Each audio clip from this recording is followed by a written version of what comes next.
Hello and welcome to English Podcasts with Chris and Sue. For more information, visit english-podcasts.com. Hello, Renu. Hello, Chris. Now, I know that you're a bit of a specialist on Ayurveda. Ayurveda. Ayurveda. That's two words combined into one. Right. Which means the science of life. Okay. Can you tell us a little bit about Ayurveda? Ayurveda, like I said, it actually comes from the Sanskrit language, and it means science or knowledge of life, and it's basically a manual that was intuited. This is how we understand it. It was intuited by sages who meditated. They saw the suffering of the world, and they meditated back 5,000 plus years ago for the welfare of the universe, for the welfare of the world. And they intuited this science. It wasn't like a trial and error, modern scientific approach where you experiment.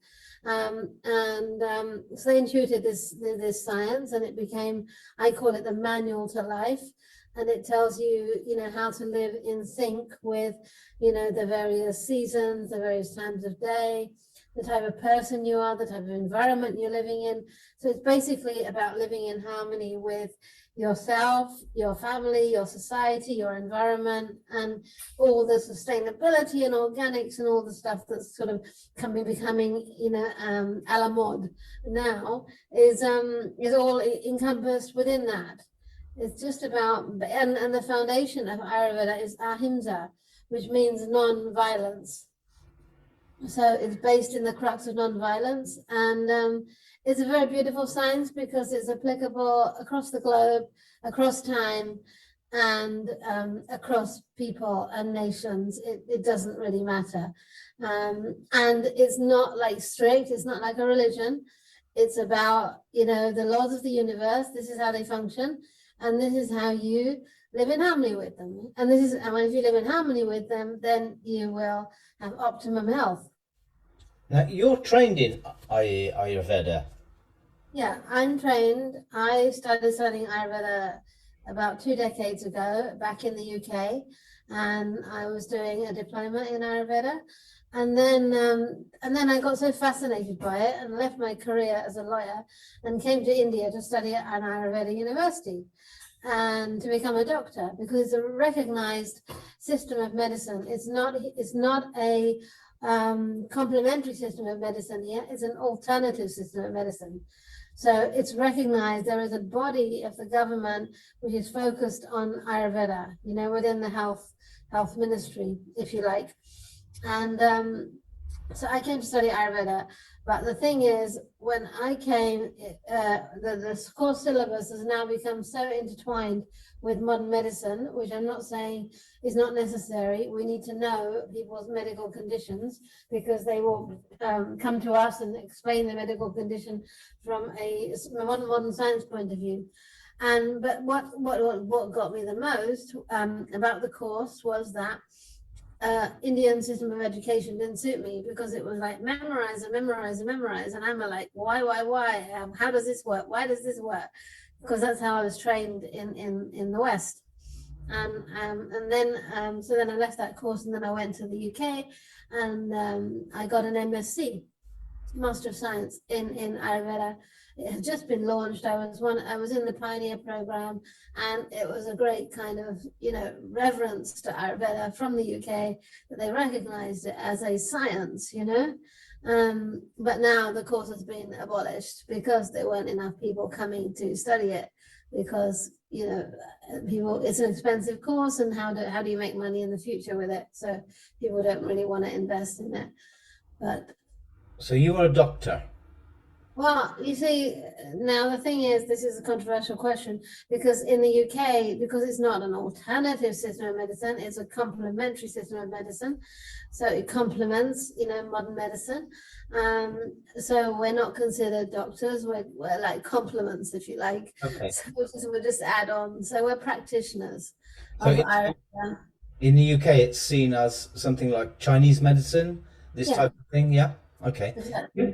Can you tell me a little bit about the, you know, the concepts of it? What are the laws, or you know, how does it heal people?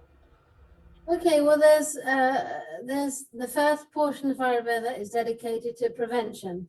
So prevention through healthy diet, healthy lifestyle, which is different for everybody. Actually, there are some things that we have in common that we are supposed to do to have a healthy life, have a healthy, disease-free mind and body, but ultimately, there are, without giving a whole lecture, the Ayurveda model of looking at the world is completely different. It's based on 5 elements, which are considered to be, ether, air, fire, water, and earth. And so everything in this universe is comprised of these 5 elements, and anything animate is also comprised of chi, or a life force called prana. It's called chi in Chinese medicine. It's called life force in English, or I don't know what the French word would be or the English word would be, but it's a life force. That's how we can translate it. So everything's made up of these elements in different proportions, and hence you get diversity in people, in anything animate. There's complete diversity because there's different proportions. So someone who's like predominantly air, based would be airy, would be like sort of, in their negative state would be unfocused, for example, and ungrounded, and maybe have, a racy mind, like the wind, like the air, and the air is very drying. So they might have a, dryness condition, which could lead to constipation, which could lead to dry skin, something like that. And, but on the positive side, if they're very airy, they might be very ethereal. They might be very, imaginative, very creative, able to work with more subtle energies, which are, imagination born. And then if you've got someone who's more fiery, then they would be like fire is an energy of transformation. So it would be like they're able to transform. So you find people, and fire is light. And so they have a lot of light energy, light as in, visual light. And so they can see things clearly. And so fire pitta type people, they tend to be very intelligent in the kind of modern definition of the word intelligent. So they're able to grasp information, interpret information quickly. They make good logisticians, that they'll make good accountants, good doctors, good lawyers, good leaders, good organizers, because they're able to process information very clearly. And but then the negative side is that because they have a lot of fire, they might have, psychological states which are resulting in anger and aggression and fiery emotions, and then and the positive side is, like I said, the clarity that they have. And in terms of bodily conditions, they would have, heat conditions in their body. So they might have blood disorders, because blood, when it gets hot, it leads to disorders. Acidity, acid reflux, something like even inflammatory conditions, and that's quite common these days. Inflammation is the buzzword at the moment. And then if you want me to go further into the third sort of category that's defined, it's more earthy type of people. So earthy type of people are like more bulky. So, earth is a heavier element. So they're more bulky, they're more kind of stocky. They are very stable, like the earth, opposite of the air character. So they're very stable, like the earth. And they stick to the same job for their whole life, kind of thing. They stick to the same, families, the same wife or husband. They're very loyal. But the downside is that when they get they can get stuck. They don't like to move, so they like to just stay in the same old patterns the whole time. So there's good and it's about balancing so that you enhance the positive side of your element. Okay. And do these elements or these states, do they change, or is the person a pitta person or a veda person or whatever all their Yeah. life? Yeah, they do change. I mean, you're born with a particular constitution. It's like you're born with a certain set of genes, or you're born with a particular combination of these elements. But as your life progresses and things happen, and your diet, your lifestyle, and experiences, you move away from your original constitution. So, like you may be born a kind of like a kapha person, but maybe in your childhood you've been not dragged around, or you've been kind of like taken around by your hippie parents to all sorts of different places, and you've had a very kind of movement based kind of life. Then that would change the way you are. Okay. Somewhat. So Like, well, from what you're saying, it sounds like psychological almost. yeah, there are. I mean, it is, because actually, the first thing I did actually want to say to you, but it's an appropriate point now, is that the first verse of one of the one of the ancient Ayurveda texts, which is about 3,000 years old, Ashtanga Hridayam, it is Ragadi Rogan, which is Sanskrit, and it means that all diseases come from attachment, etc. And that means attachment, etc. It means like expectation, and if you don't have your attachments and your expectations fulfilled, you can get angry, you can get jealous, you can get negative, you can get depressed, you can get anxious. So ultimately, Ayurveda actually believes that most diseases are coming out of the mind. And so there's a lot of emphasis on keeping a healthy mind. And there are certain practices given to keep a healthy mind. I mean, they're not dissimilar from the 10 Commandments, but yeah. But it's not religious. It's not religious. It's just like ethical conduct. Okay, so it's not particularly linked to Hinduism or whatever. No. And so what about the Ayurvedic diet? Ayurvedic diet. You see, it depends. It's according to locality and season. So you would choose, like you in Toulouse, I wouldn't be asking you to eat a whole load of Indians type of vegetables. I'd say go and eat what's local. Right. Go and eat what's seasonal. Go and have your berries in the summer and what have you, and your root vegetables in the winter. Whatever grows. But now the difficulty is we don't even know what's local, and we don't even know what's seasonal in most places.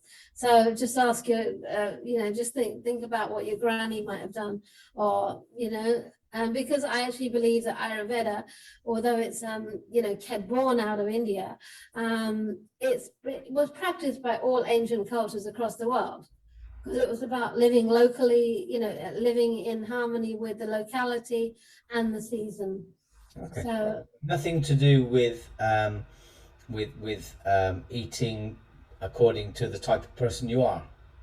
it's also to do with that as well. Right. But if you're not in a disease state, then eating a simple diet with that is local and seasonal, not overeating, leaving the table when you're slightly hungry, and not eating too fast, not eating too slow, drinking a little bit of fluid with your meal. There are certain tips to enhance the assimilation of the ingredients. So it's not just about eating the most healthy food. There's also tips about eating in a healthy way. Like when you're eating, don't overwhelm yourself with external stimulus, like lots of TV and looking at a mobile phone every second, because that takes your energy out of your, it takes the blood up into your brain rather than leave it in your stomach area. That's been updated because mobile phones would have been pretty rare 5,000 years ago. Yeah, exactly. Yes. No, but you see, that's the beauty of Ayurveda. It's like adapt. What? It can adapt, yeah. Yeah. That's the beauty of Ayurveda, is that it's about principles. It's not fixed. Thou shalt do this, thou shalt do that. It's like these are principles, And this is, and also attached to Ayurveda is a system of logic. There's a whole science of logic, if you like, even though it sounds like a contradiction. But there's a way of thinking that you're taught, so that you're able to adapt those principles to time and space. Okay. So, what is your type? What is my type? Well, have a guess.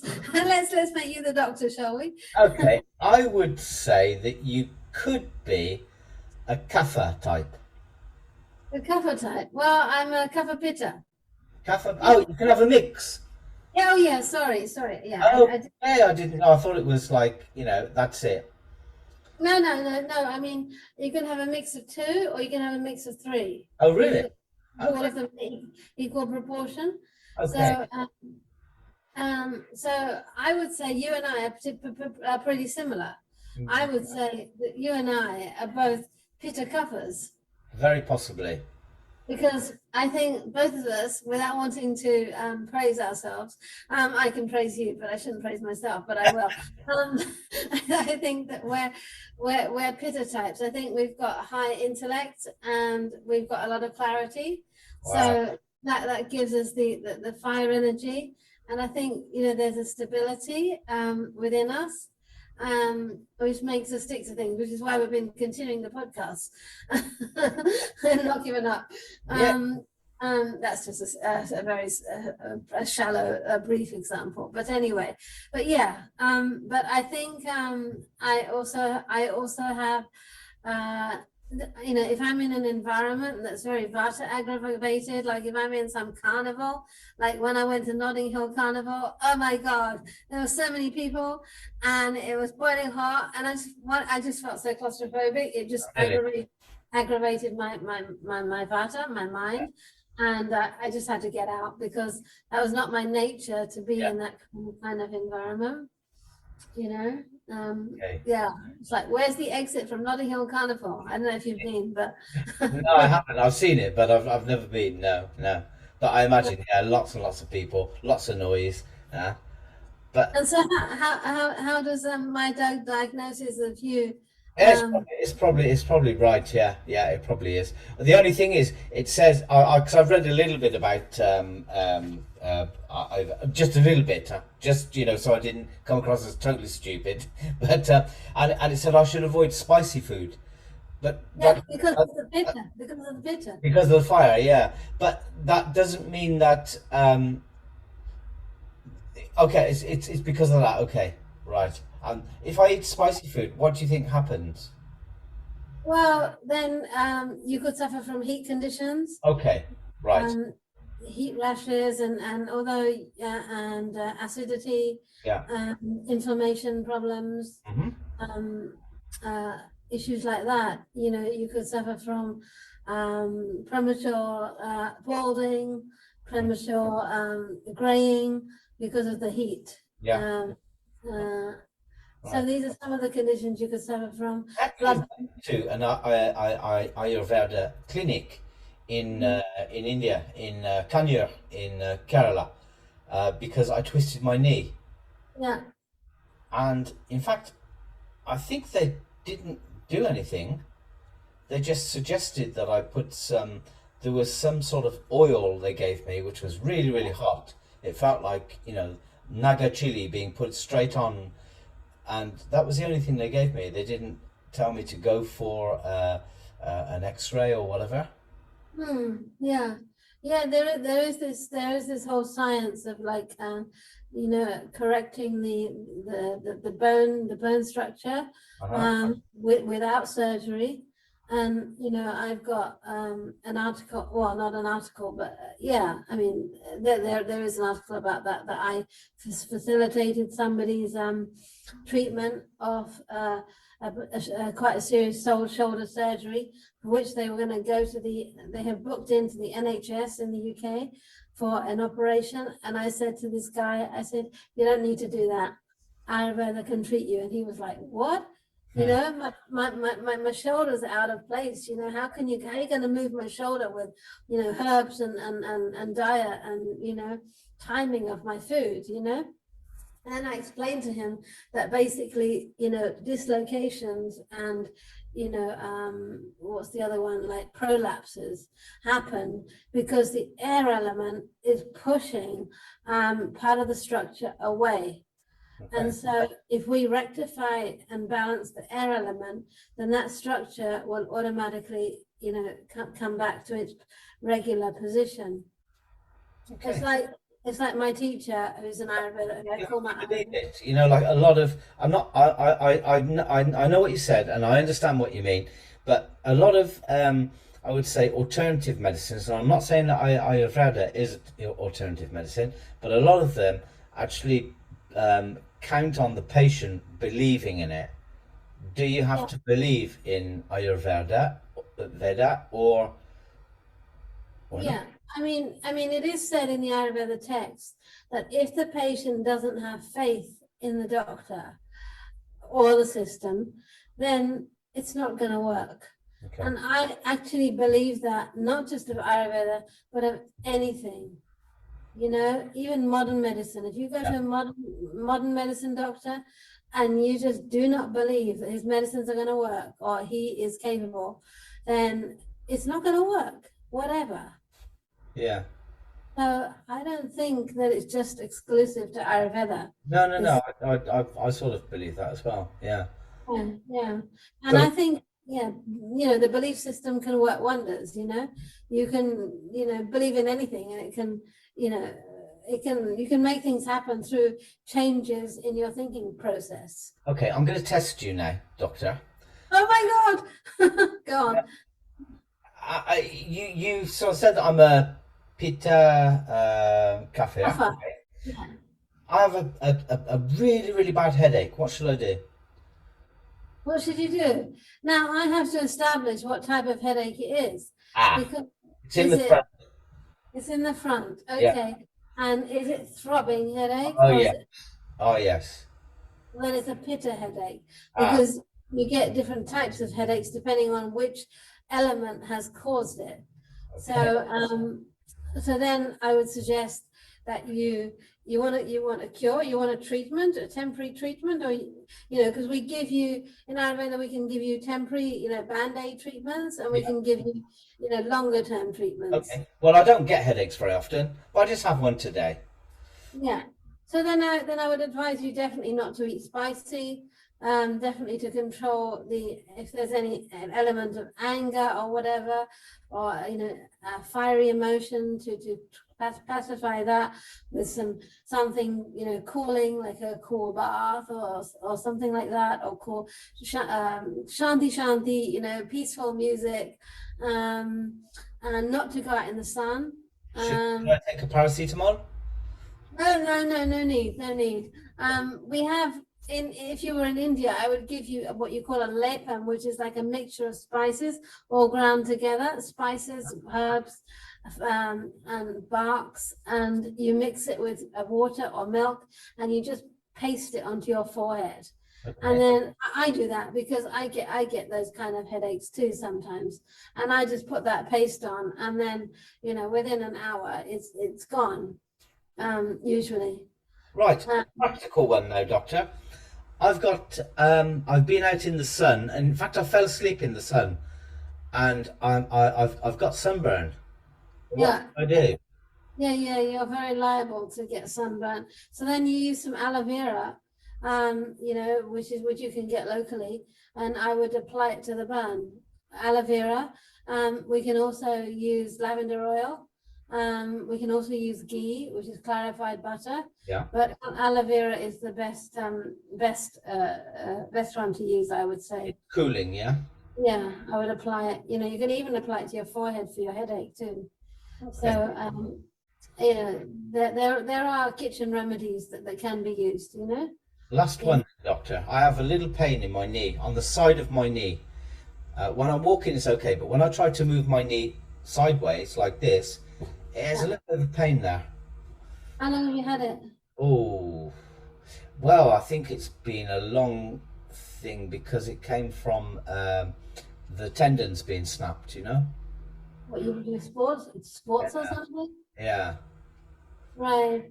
Okay, well then, is it inflamed? Does it get inflamed? No, not at all. It just No. plays up from time to time.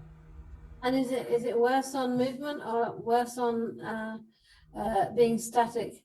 It just comes on from time to time. I can't really tell whether it's movement or static. Okay. Then I would just suggest that you apply on a daily basis or some warm sesame oil on the area, Uh-huh. and then leave it for like 15 minutes or so, and then clean it off. Okay. I will try that, in fact, because that was a real one. And I will also try, well, the aloe vera, I think it's something we use anyway, because I remember being in the Caribbean, they were selling this all the time on the beach. So, And lavender oil is good as well. lavender, yeah, okay. How about mint oil? Sorry? With mint oil, what do they call it? Essential oil of mint. Oils, yeah. Mint is fine, but it can aggravate the condition. I would stick with lavender oil or even something like vetiver. You don't have vetiver there, do you? I don't know what it is, no. Okay, so then, yeah, well, you're a land of lavender, so French lavender is like Toulouse is very famous for it.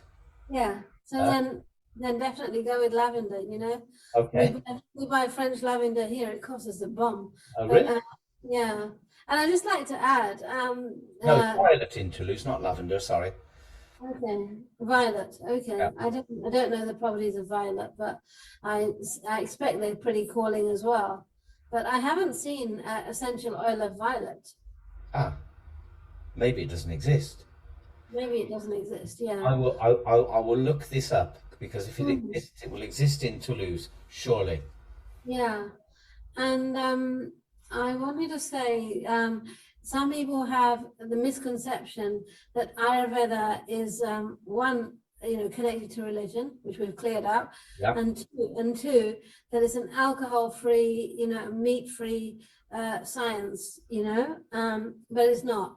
It's like different strokes for different folks, right? Okay. So, Ayurveda believes that, if you're a, hardcore, army, in the military, then you need that kind of, energy in your body, from high proteins and stuff, from meats. But it does tell you how often to take it, when to take it in the day, rather, afternoon rather than evening, how to cook it. So it tells you how to use Ayurveda tells you how to use everything that exists, that has been created, but in a way that is not gonna cause you harm. Okay. So, for example, as a friend, sorry, just living in France, there, it's not even alcohol-free science, Oh, good. So, but it tells you, when to take it, how to take it, not to drink alone, not to drink when you're sad. I never do that. I hate drinking alone. I don't even touch a drop of alcohol when I'm alone. Yeah, and that's a horrible thing to even think of doing. But anyway, but if for example, tomorrow I wanted to convert to this science in terms of myself, okay? I work out, or I get somebody like yourself to help me to find out who I am, etc., or what type I am. So I will know the influences of diet, etc., etc. Like for example, I guess I shouldn't have coffee and alcohol too much. Yeah, I love coffee. Alcohol, it depends, but it's a social thing for me anyway. But so I'm not really that bothered. However, how long would it take for me to see any sort of noticeable changes? I would say a month. Okay, the 30-day challenge. The 30-day challenge. Let's do it. If you're up for it. Good night. I'll cut down your red wine though. And your sunbathing. And what about and tea as well? Black tea is not good for us, I think. Yeah, that's right. Tea and coffee both. I know you're all coffee lovers over there. Yeah, we have the best in the world, huh? Yeah, so I would recommend, less coffee intake. And there is an antidote for coffee, which is cardamom. Like if you put cardamom in coffee, it's cooling, so it kind of negates some, not all, of the negative effects of the caffeine, which is very heating. But I mean, you must be aware of 100% Arabica, Yeah.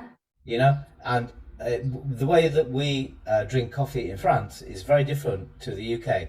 The UK, they have the filter coffee, so that it's not a good way of having coffee.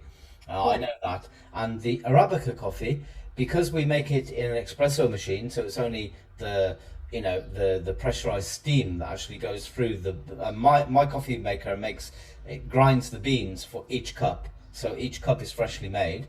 um, Right. it's 100%. There's hardly any caffeine in 100% Arabica, so that should be okay, shouldn't Well, it? that should be okay if that's the case. I'll have to research that because Yeah, I, yeah, I should try some myself.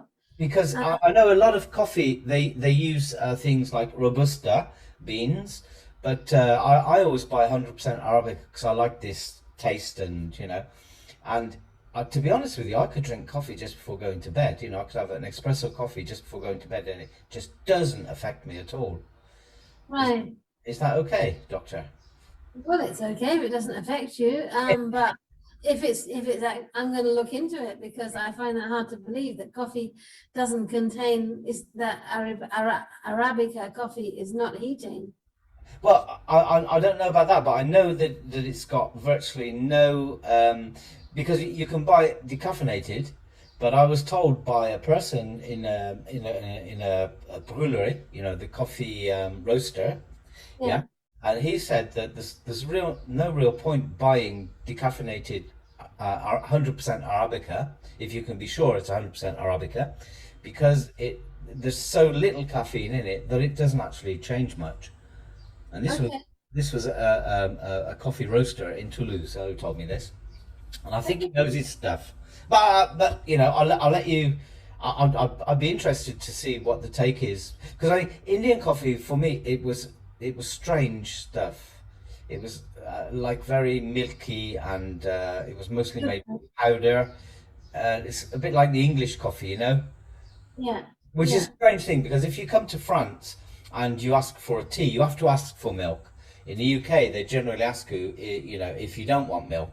And it's the That's same right. with coffee. It's black coffee, and if you want milk, you have to actually make a point of asking for it.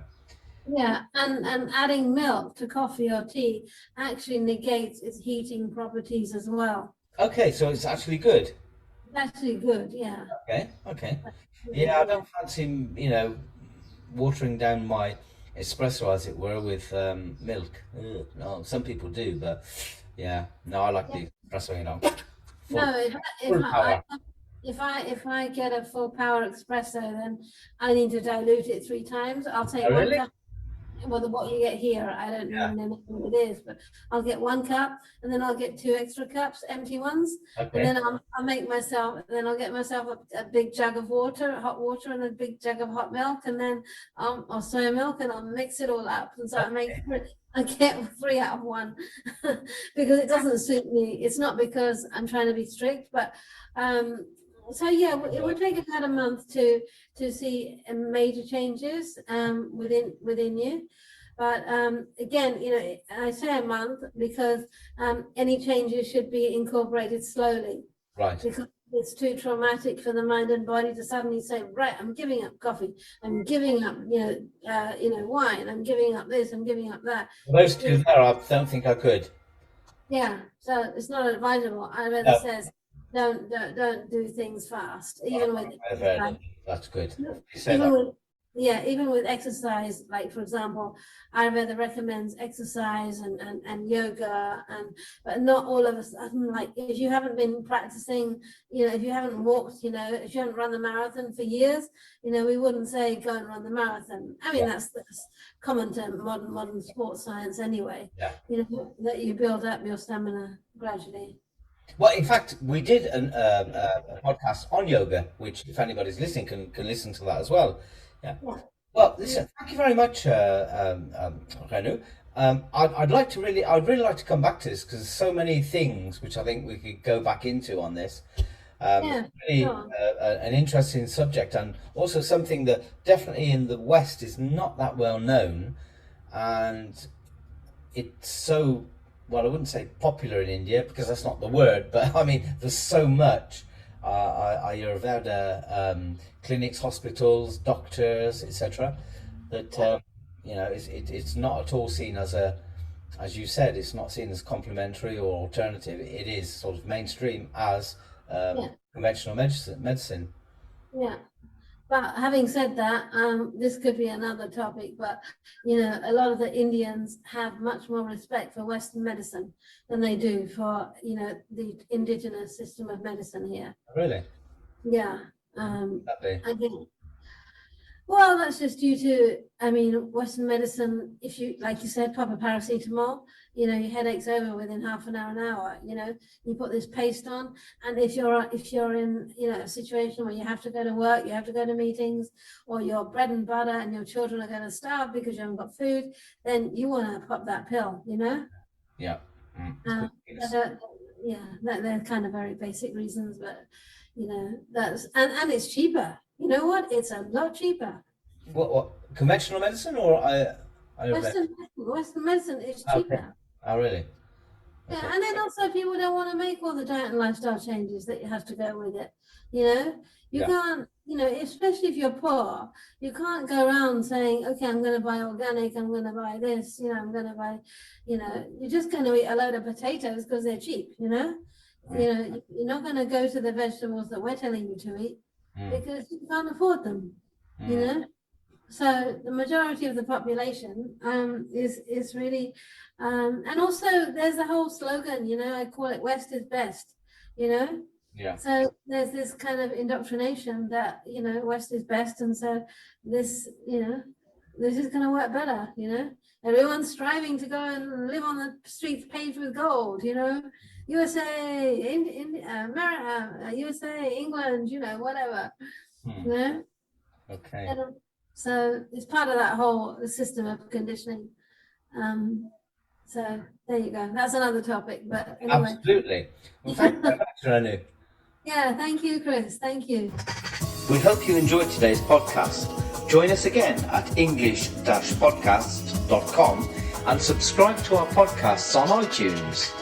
And if you have an idea for a podcast or a blog, please get in contact with us through the site at english-podcasts.com.